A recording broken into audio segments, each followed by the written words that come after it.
The paper badge wasn't even laminated, just a cheap, perforated square dangling off a plastic clip like I was attending a budget seminar instead of my only daughter's wedding. It read, "Limited access guest." Black Arial font, all caps, no seat number, no table assignment, no gold-foiled script or cursive embellishments like the ones everyone else was wearing. My wife, soon to be ex, though she didn't know that yet, leaned in, smile thin and saccharine. "That means no plate," she whispered, like she was letting me in on a joke she didn't expect me to laugh at. I didn't say a word. The champagne tower sparkled. A string quartet hummed in the background. My daughter twirled on the dance floor in a dress that cost more than my first car. She looked radiant, and she didn't glance at me once, not when she walked down the aisle, not when she read her vows, not when she gave a speech thanking the people who shaped her life. I stood next to the heater in the back, watching my own bloodline toast a future that didn't include me. There's a particular kind of silence that comes after years of small betrayals. It doesn't scream or weep, it calculates, it waits, and eventually it decides. I walked to the gift table past a cousin who gave me the polite nod you reserve for parking attendants or the UPS guy. There were 2 overflowing baskets of envelopes, one of those ridiculous birdcage-shaped card boxes, and a framed sign that said, "Help us build our future." I reached underneath the pile, pulled out the envelope I tucked in earlier, crisp white, thick. Inside, a certified cashier's check for $316,000, representing the college fund I'd spent 22 years growing, the liquidated shares from the business I founded, and the personal savings I scraped together by driving a rusted-out Camry and never upgrading my phone. I held it for a second, felt the weight of it, not the paper but the years, the dentist bills, the soccer tournaments. The nights I came home from work at 2 a.m. and still made pancakes the next morning, all of it pressed into one envelope with their names on it. Then I turned and walked out. No scene, no shouting, just the soft crush of gravel under my shoes as I crossed the lawn, slipped past the catering van, and made my way to the parking lot. Behind me, music played. People clapped. No one noticed I was gone. By the way, if you're listening to this and you haven't hit that follow button yet, do it now. Over 90% of you are just listening without subscribing. It takes a second, and it really motivates the team to keep telling these stories, especially the ones that hit a little too close to home. Anyway, the guy at the gate gave me a half smile, like he wasn't sure if I was someone important or just lost. I held up my badge. "Limited access," I said flatly. "I'm exercising it." He laughed.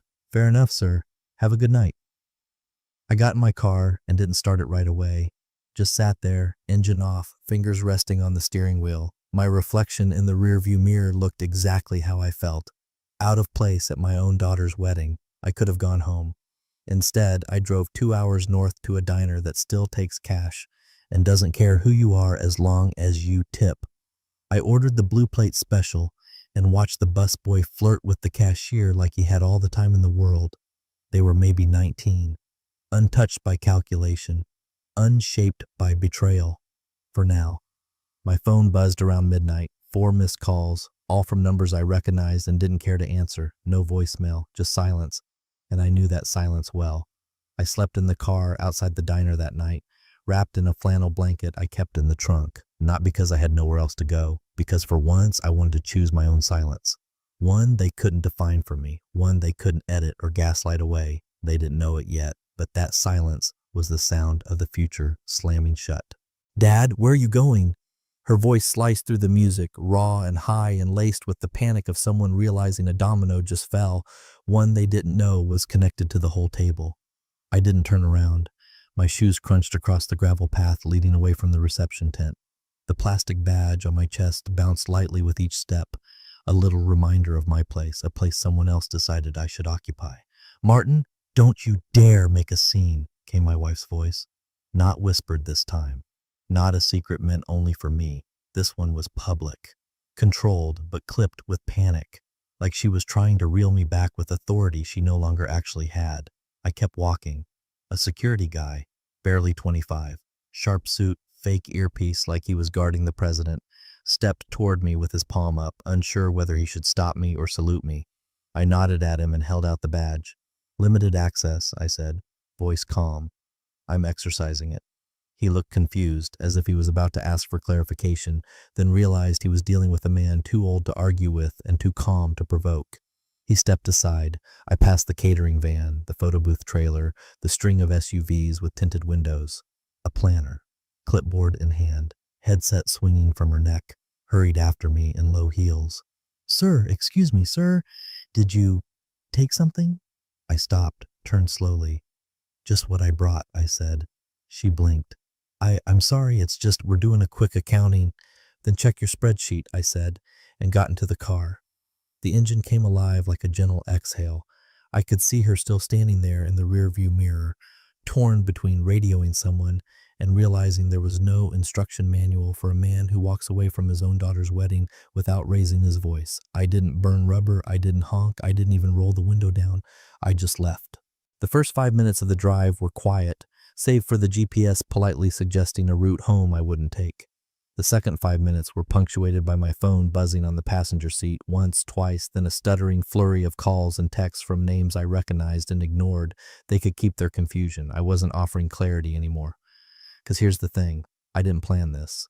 Not exactly, but I'd prepared for it in that slow, resigned way that men like me do, like keeping an extra tire in the garage even though the car's been running fine for years. You just know. You know one day you'll need to change something, and when that day comes, you won't want to fumble through the manual while the rain comes down.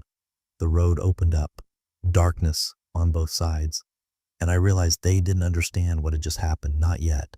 They thought this was about a meal, a badge, a moment of bitterness. They had no idea this was structural, foundational. They thought I was leaving the party. They didn't see that I was pulling the pin on a quiet grenade, one I'd been building for years. While they smiled and waved, they would, very soon, white folding chairs stacked into crooked towers, rose petals swept into plastic bags, half-eaten slices of red velvet cake abandoned near champagne flutes. Morning after the big day always feels like a funeral for glitter, and this one was no different. His daughter sat cross-legged on the patio floor in a bridesmaid's hoodie, hair still curled, lipstick a faded echo. She was sorting through the gift envelopes in stacks, family, friends, and questionable handwriting. Her husband hovered nearby, holding a soggy thank you list and a Sharpie that kept drying out. "Did you already grab the one from Dad?" she asked, flipping through the last pile. Her husband looked up from the list. "Didn't see one from him." She frowned, thumbed through the stack again. Empty. Her brows furrowed. "Maybe it got mixed up with the others." She turned to her mother, who was picking dried glue off a crystal centerpiece, still in damage control mode from last night. "Mom, did you see the envelope Dad brought?" The pause was immediate. Not long, not dramatic, just long enough to mean something. Her hand stilled on the centerpiece. Eyes flicked up, but not toward her daughter. Toward the spot where Martin had stood yesterday. She went pale. "The check." He took the check. Her daughter blinked. "What check?" "The check," her mother repeated, slower this time, like the weight of it was sinking in. "The education fund, the business inheritance, all of it." The daughter squinted. "Wait, he brought it? I thought that was just a rumor, something Uncle Ron joked about." "He always brings it. Every major milestone. Graduation, birthdays. Every time he prepares the paperwork, files it away. He never makes a big deal out of it. He just sets the next part in motion." The room went still. Even the humming of the rental truck out front seemed to fade. The groom, until now mostly background decoration in this unfolding scene, stepped forward and spoke with a kind of forced casualness that already had fear underneath it. "How much are we talking?" No one answered right away. The mother finally said, "316. "Thousand?" he asked, just to clarify. Hopeful. Her nod was tiny. His jaw tightened. "That's what he brought yesterday?" "That's what he was bringing." The daughter opened her mouth, closed it, then opened it again. "But we still have the joint account. We still have the trust from the sale of the building, right?"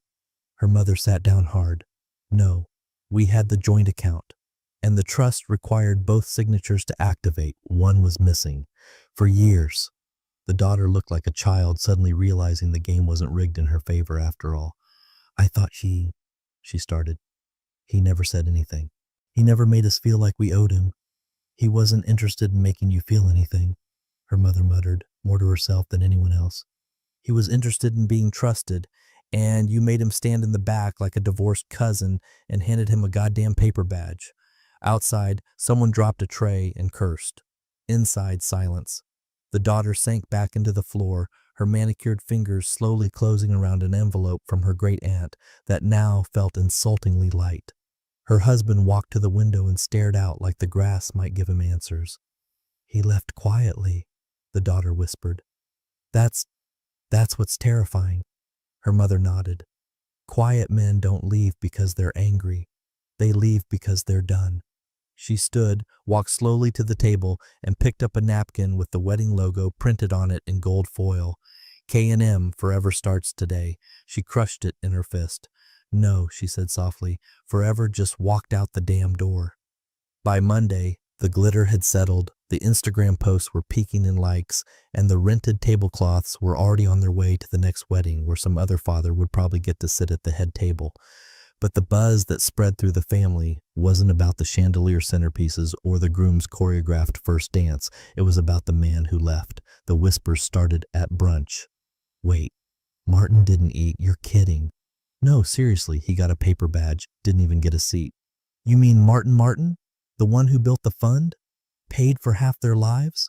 Apparently just walked out. Didn't say a word. Took his envelope too." "You mean the envelope?" Mouths dropped. Coffee cups clinked down a little harder. Suddenly, the cake wasn't the only thing people were dissecting. By afternoon, the whispers had evolved into quiet condemnations, judgment masked as concern. "They gave him no plate? Are you out of your damn mind?" Martin always kept his mouth shut, but you could tell. Bet they thought he'd smile and fade into the background like he always did. The family group chat pinged with unspoken tension. Cousins swapped theories. An aunt forwarded a meme about knowing your worth. Someone even posted a photo from the reception. Martin in the corner, watching. Alone. Badge visible. It went from viral curiosity to quiet shame in under 36 hours. At 3:17 p.m., his wife, Catherine, called his brother Daniel, straight to voicemail. She called again.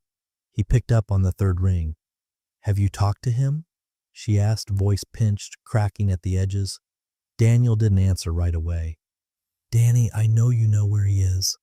A breath, not a sigh, not quite, the kind of silence that says more than a paragraph ever could. "You humiliated him," Daniel said flatly, "on his daughter's wedding day. What exactly did you think was going to happen?" "I thought he'd—" She stopped, tried again. "He always lets things go. I thought he'd stay quiet, like always." Another beat of silence. "He did stay quiet," Daniel said, cold and low. "That's why you should be worried." Click. She stood in the middle of the kitchen, phone still in her hand, blinking at nothing. The silence of the house pressed in around her. It was the first time she noticed how loud it could be without anyone shouting. That evening, she checked his office. Drawers open, documents gone, bookshelves thinned out. Only the ghost of dust rings left behind where files once sat. She opened the closet. His suits were gone. All but one. The one he wore to the wedding. Still hanging. Still holding the scent of wood smoke and something harder to name. Finality. The daughter called as she stared at it, her voice trembling. "Do you think he's really not coming back?" Catherine didn't answer right away. She stepped into the closet. Reached up to the top shelf where he used to keep the things he didn't want touched. An old cigar box was gone. So was the photo album labeled 1995-2010. In its place was a single post-it, pale yellow, curling at the edges. A single sentence scribbled in his neat block handwriting. "Don't worry, you've got everything you wanted." She hung up without replying, sat down on the floor, because that's when it hit her, not as a dramatic thunderclap, but as a slow, strangling realization. He hadn't reacted. He'd decided it was a Wednesday. Late morning, the newlyweds had just returned from their mini-moon in Sonoma, a weekend of wine tastings, Instagram carousels, and pretending they hadn't noticed the silence ringing louder than any wedding bell. She was halfway through assembling the first wave of thank you notes when her phone buzzed. "Bank of Norfield," the caller ID read. She answered with a light tone, still in that post-wedding glow. "Hi, this is Kate." A pause, professional but wary. Ms. Delaney, this is Sylvia Palmer, Senior Fund Officer with the Inheritance Division. I'm calling regarding the disbursement from the Delaney Family Reserve, reference code 681C. Kate nodded reflexively, even though no one could see her. Yes, of course. Is it finally processing? Another pause, this one longer. I'm calling to inform you that the disbursement has been suspended indefinitely per instructions filed last Friday. Kate blinked. Suspended? That fund was supposed to transfer post-wedding. My father set that up. There must be a mistake. No mistake, Sylvia replied coolly. Your father is the sole custodian of the fund. No action can proceed without his direct consent. But we already signed all the agreement forms, Kate insisted, suddenly gripping the edge of her desk. The inheritance was activated at marriage, right? That's how he explained it years ago. I'm afraid that was a common misunderstanding, Sylvia said. The trust is not automatic. It requires co-signature from the custodian. Additionally, there's a rider attached. Kate stopped. A what? A rider. Added to the trust in 2017. I have it in front of me. There was shuffling paper on the other end, followed by a tight silence. Then Sylvia's voice returned, neutral but unmistakably sharpened. It's titled Clause of Behavioral Revocation. It states that funds may be suspended in cases of demonstrable misuse, overt disrespect, or exclusion of the custodian from major life events without due consultation. Kate's mouth went dry. I don't understand. It's all here, Sylvia continued, voice steady. The clause allows the custodian to revoke or freeze the fund without legal contest if he deems the circumstances appropriate. It was notarized and recertified into one. Recertified? Kate repeated, barely above a whisper. Yes, as in recently reviewed, updated addresses, signatures confirmed, terms reaffirmed. Another paper shuffle. Your father was very precise. Kate dropped into the nearest chair like her legs had vanished, the thank you cards scattered to the floor. But we didn't even mean to, she started, but her own words felt absurd, hollow, weak. The silence on the other end wasn't cruel. It was clinical.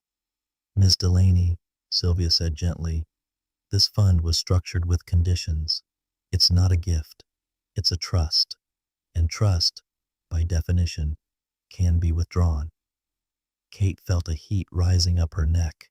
She glanced across the living room to her husband, lounging on the couch, headphones on, scrolling through honeymoon photos. She could hear the muffled beat of music, completely oblivious.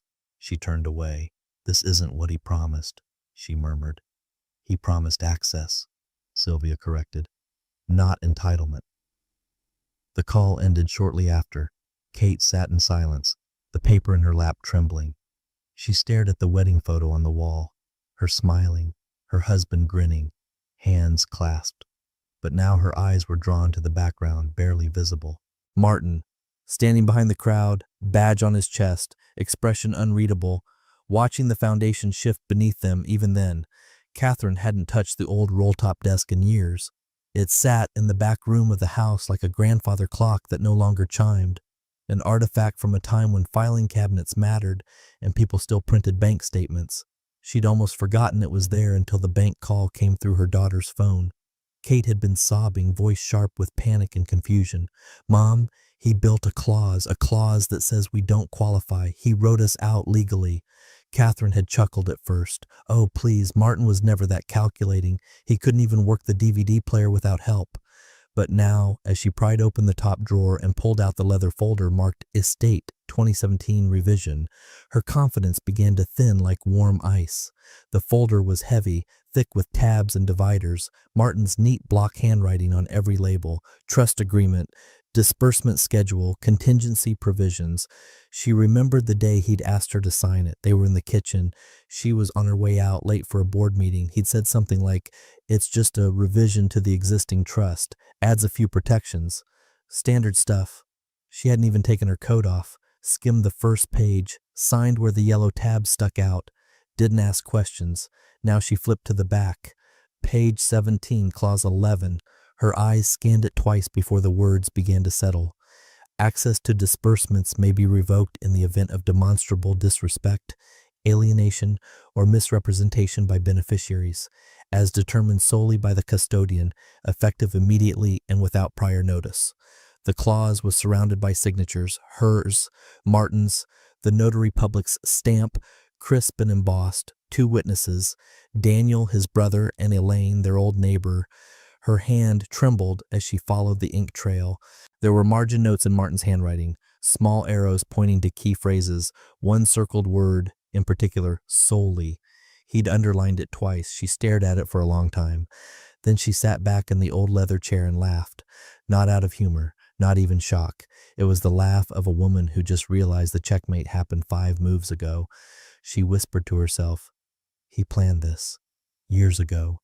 And he had, because Martin didn't raise his voice. He raised documents. He didn't storm out. He drafted exits. Quiet men like him didn't need a lawyer. They became one over time, piece by piece, clause by clause. Suddenly, her mind flew back to a dozen conversations over the years, the gentle suggestions, the careful questions. Maybe Kate should talk to both of us before she makes major life choices. I'd like to be involved in the wedding planning, at least the basics. Do you think it's odd she hasn't introduced him to me yet? All dismissed, all ignored, she'd chalked them up to his increasing withdrawal, his old-fashioned pride. She thought he was just fading into the background, where fathers like him tend to go. She thought she had control, but control was just borrowed time. Now, looking at the folder, she saw it clearly. This wasn't a tantrum. This wasn't punishment. This was the slow pull of a lever he'd installed long ago, knowing, expecting that someday it might be needed. She stared out the window where the leaves had begun to turn. Somewhere out there, he was already gone, not just physically, but structurally, financially, legally. She could feel the shape of his absence forming around her like a missing cornerstone in the house. And now that it had been removed, everything else was shifting. The drive up to the lake house was muscle memory. Catherine didn't need GPS. She knew every turn, every bump in the road, every tree that had survived 20 winters. It had been their refuge, Martin's favorite place to disappear into silence.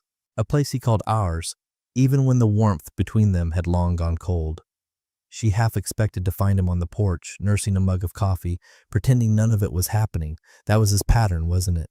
Quiet retreat, time to cool off, a slow reconciliation she could negotiate on her terms. But when she turned down the gravel road that led to the water's edge, something was wrong. The mailbox was gone. Not knocked over, not vandalized, just go. Post clean. No rusted screws or splintered wood, just an empty patch of dirt where Delaney 1183 used to sit. She slowed the car, pulled into the driveway. The house looked the same at first glance. Same white shutters, same driftwood wreath he insisted on keeping year-round. But when she climbed the porch steps and reached for the door handle, the key didn't fit. She tried again. No click. She rang the bell, waited, knocked, nothing. Heart pounding harder now, not out of fear, but disorientation. She stepped back, scanning for signs of life. A truck? His fishing gear? The old boots he always left by the back door? Gone. She walked across the dock toward the neighbor's property, her shoes thudding against the weathered planks. The neighbor, Joe, in his 60s, ex-military with a white beard and a forever sunburned nose, was watering a tomato plant, calm as a monk. He looked up and smiled. Kathy. Hi, Joe. Is Martin here? Joe tilted his head. Oh, he sold that place. Week ago. Maybe a little more. Catherine stared at him, blinking. Sold it? Yep. Agent came by, did a fast closing. Papers were ready. I figured you knew. No, I didn't, she said, her voice thin and distant. Joe narrowed his eyes. Huh. He said you wouldn't be needing it anymore. The sentence hit her like a snapped cable. The dock swayed beneath her feet. Not literally, but in the way the world does when the foundation moves an inch without warning. You're sure? She asked, already knowing the answer. Signed, sealed, sold. New owners are moving in next week. Young couple. Remote tech jobs or something. Nice folks. She stumbled back a step. Her phone rang. Kate. She didn't answer right away. Just let it ring while she watched the sun ripple across the lake her husband no longer lived beside. Then, almost automatically, she picked up. Mom? Kate's voice was anxious. Did you find him? No. What's going on? She looked at the house again, shutters closed, windows dark. I don't know, she whispered. I think we just lost everything. There was silence on the line. Not shock, not confusion, just a slow, dawning understanding. Kate finally asked, "Was it all really just him?" Catherine didn't answer, because the question wasn't whether it had all been him. The real question was how long he'd been preparing for this exit, and how none of them noticed. She got back in the car, gripping the steering wheel with fingers that didn't stop shaking for miles. The envelope was thick, cream-colored, certified mail with a red stamped barcode and a signature line across the back. It came addressed to Ms. Catherine Delaney and Ms. Catherine Delaney, former beneficiaries. No return address. They sat at the kitchen table together when it arrived, mother and daughter, both drawn, drained, running on weak coffee and brittle denial, the kind of silence between them that was less truce, more aftermath. Catherine turned it over 3 times before finally slicing it open with the edge of a butter knife. The paper inside was heavy, legal weight. She unfolded it slowly, as if the act itself might delay whatever truth waited inside. At the top of the first page, Notice of Business Reformation and Asset Transfer Agreement, Delaney Holdings, LLC. She read in silence, then again, slower. "Mom?" Kate asked, watching her face drain of color. Catherine passed the letter across the table without a word. Kate scanned it, lips moving slightly as she read. A new LLC had been formed, quietly, efficiently, and fully within legal rights. Dated 3 days after the wedding. Registered in a private jurisdiction under Martin's name with full asset protection protocols. His shares in the family business had been moved. The lake house sale proceeds were transferred. The investment accounts gone from their names, consolidated under the new structure. All of it clean, final, and only 2 names appeared as signatories: Martin Delaney and Clara Vasquez. Kate's brow furrowed. Clara? Catherine's stomach dropped. She closed her eyes. "His goddaughter," she said flatly, "from his college roommate. She used to come by every summer as a kid." "She was at the wedding?" "No," Catherine whispered, almost to herself. "He invited her. You said no +1s. You didn't want randoms in the photos." Kate paled. A second sheet slid out from the envelope. Smaller, handwritten in Martin's steady block letters. Just one line: "Trust isn't inherited. It's earned." The room went silent. Kate stared at the words like they might rearrange themselves into something forgivable. They didn't. Then she crumpled forward, sobbing into her palms. Deep, guttural sounds. Not just sadness. Not even grief. Loss. Total, irrefutable loss. Not of money. Not even of legacy. Of position. Of place, of belonging. Catherine didn't reach for her, just sat back, eyes trained on the ceiling as if it might crack open and hand her a reset button. But there was no reset, just the cold echo of a decision they hadn't seen coming, not because it was hidden, but because they never bothered to look.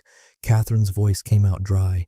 "He warned us, all those little questions, all those moments. He gave us a dozen ways back in." Kate couldn't speak, just shook her head. Fists clenched, shoulders trembling. Catherine looked back down at the letter, hands still, jaw tight. It was all so clear now. They'd spent years thinking his silence was a void, a weakness, something to dismiss, control, or pity. But silence is a fortress when wielded by a man who's done asking. And Martin had stopped asking a long time ago. The dining room was warm, full of wine and polite laughter. Polished wood, antique silver, catered entrees reheated with just enough care to feign homemade. Kate sat at the end of the table beside her husband, barely touching the roasted salmon on her plate. Her eyes kept drifting toward the window, where the last streaks of daylight were slipping behind the trees, like they, too, didn't want to stay. It was the groom's father who said it, grinning over his second glass of red, swirling it like he fancied himself a connoisseur. "Well," he chuckled, "at least the wedding was memorable." The laughter came quickly from everyone else, just enough to fill the air without testing the boundaries. But not from Kate. Her fork dropped with a dull clang. Everyone turned. Her lip trembled. "You think it's funny?" "Sweetheart," her husband started, but she was already rising. "You think it's some quirky family story now? That my father, being treated like a stranger is just something to laugh about?" The room froze, her voice cracked. You all stood there, watched it. No one said a thing. Not one of you thought, hey, maybe the man who built the fund, who paid the tuition, who gave up everything while the rest of us played make-believe, maybe he deserves a chair, a plate, a little goddamn dignity. Her mother-in-law opened her mouth, closed it again. Kate's husband reached for her hand, but she pulled away. And then the tears came. Not delicate wedding toast tears, violent, clumsy, real ones, the kind that make your chest hurt because they've been waiting weeks to escape. She left the table in a rush, heels clacking against the tile, dress catching on the doorframe as she disappeared down the hall. No one followed. She sat on the edge of the guest bed, fingers locked in her lap, breathing like she was trying not to drown. It was nearly midnight when her phone buzzed. A single message, no contact name, just blocked number. She stared at it for a moment. Thumb hovered over the screen, then she opened it. It was a photo. Martin, standing by a lake, not the lake, a different one, maybe up north. He looked relaxed, slightly older than she remembered, somehow more himself in a flannel shirt and jeans than he ever did in a suit. He was holding a fishing rod in one hand, grinning, one foot propped on a dock post. Beside him, a boy, maybe 10, smiling up at him, not posing, not stage, just happy, like the kind of happy that trusts you without question. Beneath the photo, a caption. Some partnerships are worth investing in. No salutation, no explanation. Just that. She stared at it for a long time, the glow of the phone screen sharp in the dark. Her husband knocked lightly on the door a few minutes later. You okay? She cleared her throat. Fine. Coming back out? In a minute. But she didn't move, didn't reply to the message, didn't delete it either, because deep down she knew the truth. This wasn't punishment, this wasn't exile, it was a withdrawal, a recalculation. She hadn't been cut out, she'd been weighed and found lacking. The envelope was matte black, no logo, no return address, just their name, centered, embossed in clean serif type. Delaney Residence. It didn't arrive with the usual stack of circulars and bills. It came by courier, hand-delivered, signed for. Catherine found it on the entryway table, already opened. Kate had beaten her to it. Her daughter sat at the kitchen island, hunched, expression flat, no makeup, hair pulled back. The only sound in the room was the hum of the refrigerator and the soft ticking of the old wall clock Martin had once fixed by hand. He sent it, Kate said quietly. It's done. Catherine took the envelope with fingers that already knew what it contained. Inside, heavy cream stock, corner stamped by a law firm she didn't recognize. No greeting, no introduction, just the title, Notice of Final Amendment, Estate of Martin R. Delaney. She skimmed the first page. Words like permanent, non-contestable, irrevocable jumped out like landmines. All remaining financial instruments, including trust accounts, residual investments, property rights, and any dividends derived from Delaney Holdings, LLC, were hereby frozen to the listed parties. Catherine Delaney, spouse, and Catherine Delaney, daughter, effective immediately, without conditions or recourse. The stated cause, intentional public humiliation and exclusion from familial events without consent. No mention of the wedding, no need. The letter did not include Martin's name anywhere, not at the top, not in the body, not in the signature. There was no signature at all.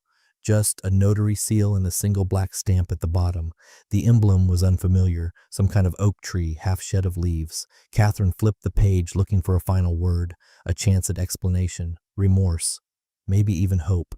There in the lower right corner, written in his block letters, she could still picture on sticky notes and birthday cards, respect isn't owed, it's noticed. She stared at it until the lines blurred. Kate hadn't moved. Just sat still, hands limp in her lap, the skin beneath her eyes hollowed from weeks of dread calcified into reality. Catherine folded the letter neatly and slid it back into the envelope. She didn't cry, didn't scream. She just walked upstairs into what used to be Martin's study. The room still smelled faintly of cedar and old books. She opened the desk drawer, found the empty photo frame that had once held a picture of the three of them. Martin, Catherine, Kate on her 5th birthday, frosting on her nose, him laughing mid-snap, gone. She looked around. Every trace of him had been erased so carefully, so quietly, it was like he'd never lived there. No old shoes in the mudroom, no tennis rackets, No faded receipts in the bowl by the door, but his absence wasn't hollow. It was absolute. Kate was still downstairs, rereading the letter like she could will the ink to rearrange. Her voice came softly, almost to herself. He didn't just disinherit us. Catherine closed the drawer. No, he made sure we'd feel it. Outside, wind picked up across the yard, rustling the dry leaves along the walkway. For the first time since the wedding, the silence didn't feel temporary. It felt like policy.